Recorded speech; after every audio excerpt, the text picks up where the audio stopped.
La première dame, encore moins une autre personnalité du régime, n'est en rien concernée par le litige qui oppose Dame Afana à Marlène Mvutu au sujet de cette villa située au quartier Odia, lieu dit Borne 10.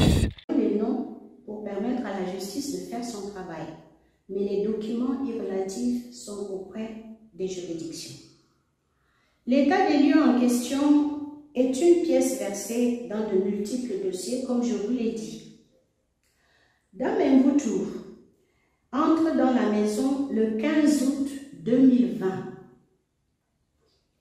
À peine entrée dans la maison, exactement un mois après, nous sommes en septembre 2020. Dame Mvutu va se lancer dans des actions qui vont rapidement révéler sa vraie personnalité. Plainte pour inondation, destruction des jardins, destruction de la cuisine et salle de bain. Comme constate et confirme par 3 descentes les différents tribunaux sur les lieux. Constatant la mauvaise foi de la locataire, nous n'avions d'autre solution que l'option d'annuler cette épine inutile et avions offert, à travers avocat, remboursement des sommes perçues. Il s'agissait donc de 6 mois de loyer à 300 000 francs le mois, plus 2 mois de caution.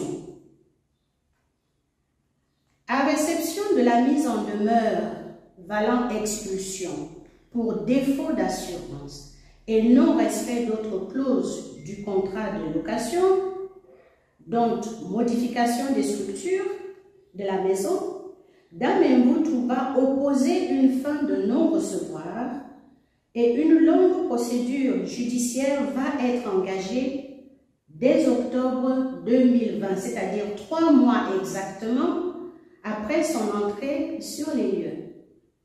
À ce jour, à partir du moment où les actions ont été engagées en justice, Dame Mvutu n'a pas payé un seul loyer. Il est à préciser que ces loyers étaient dus à partir du mois de février 2021. Nous étions le 14 avril 2023 lorsque l'affaire devient publique et que des vidéos circulent dans les réseaux sociaux. Dame Mvutu, qui à plusieurs occasions a déclaré sous serment aux tribunaux et à la cour d'appel ne plus habiter la maison, il logeait sans être dérangé ni inquiété, en attendant de faire appel au prochain rendu des tribunaux. C'était sa méthode.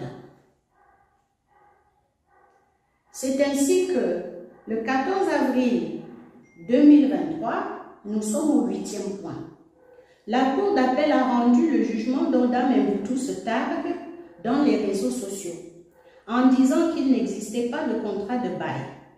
Nous ne saurions vous dire sur quelle base, car, comme signalé plus haut, le contrat de bail existe et a été dûment signé par les parties et enregistré selon les procédures requises en matière de bail locatif au Cameroun.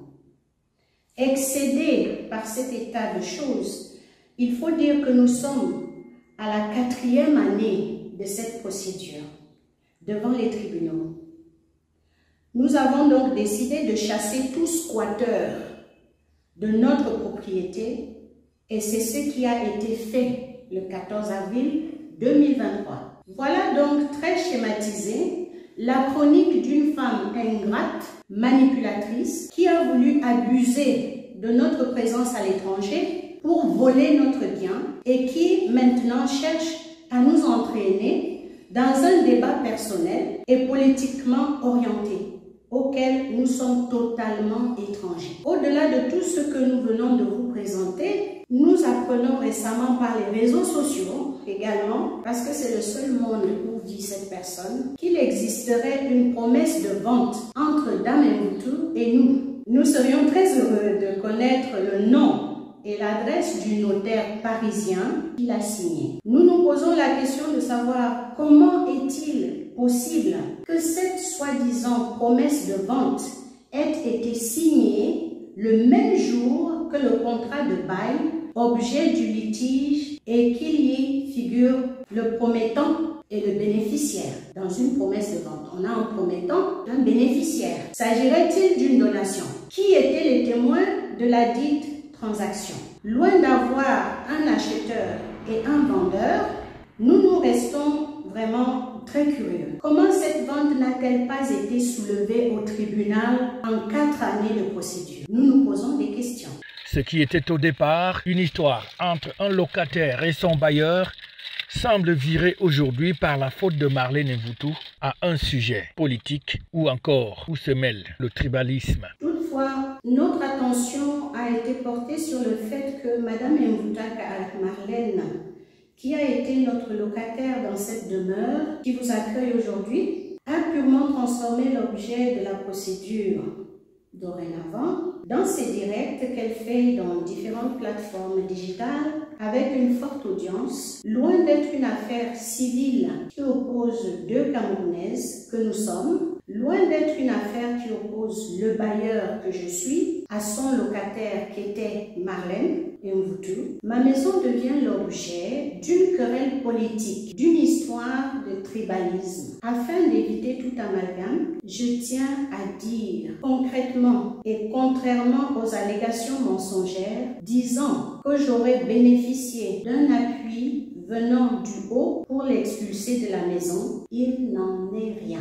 Ce point de presse consiste à nous soustraire des affirmations énoncées par Mme Mvutu qui suggèrent que le litige qui nous oppose et qui est toujours pendant au niveau des juridictions compétentes au Cameroun, auxquelles nous réitérons ici notre entière confiance, aurait quelque chose à voir avec des personnes au pouvoir au Cameroun. Il est nécessaire de rétablir les faits et rien que les faits. La dénonciation est donc faite par Dame Afana qui estime qu'aujourd'hui, celle qui était hier sa locataire a un comportement plutôt incompréhensible et pourtant elle lui a fait des faveurs. Voilà donc très schématisé la chronique d'une femme ingrate, manipulatrice, qui a voulu abuser de notre présence à l'étranger pour voler notre bien et qui maintenant cherche à nous entraîner dans un débat personnel et politiquement orienté, auquel nous sommes totalement étrangers. Au-delà de tout ce que nous venons de vous présenter, nous apprenons récemment par les réseaux sociaux également, parce que c'est le seul monde où vit cette personne, qu'il existerait une promesse de vente entre Dame Mvutu et nous. Nous serions très heureux de connaître le nom et l'adresse du notaire parisien qui l'a signé. Nous nous posons la question de savoir comment est-il possible que cette soi-disant promesse de vente ait été signée le même jour que le contrat de bail, objet du litige, et qu'il y figure le promettant et le bénéficiaire. Dans une promesse de vente, on a un promettant et un bénéficiaire. S'agirait-il d'une donation? Qui étaient les témoins de la dite transaction? Loin d'avoir un acheteur et un vendeur, nous restons vraiment très curieux. Comment cette vente n'a-t-elle pas été soulevée au tribunal en 4 années de procédure? Nous nous posons des questions. Pour une docteure en droit, elle va jusqu'à proposer de nouvelles lois qui étendraient la période d'une promesse de vente de 18 mois maximum, selon les textes, à 6 ans. Hallucinant, n'est-ce pas? Et tout ceci, nous l'apprenons dans les réseaux sociaux. Nous sommes donc en face d'une flagrance évidente maladresse dans l'usage de faux et nous faisons confiance à la justice de notre pays pour débusquer de tels imposteurs et en préserver notre société.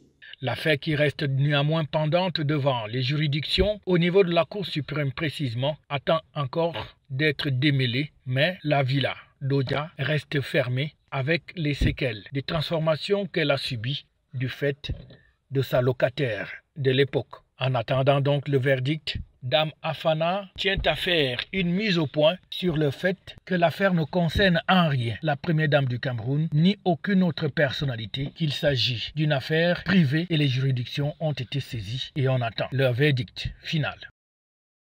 FH News, votre télévision.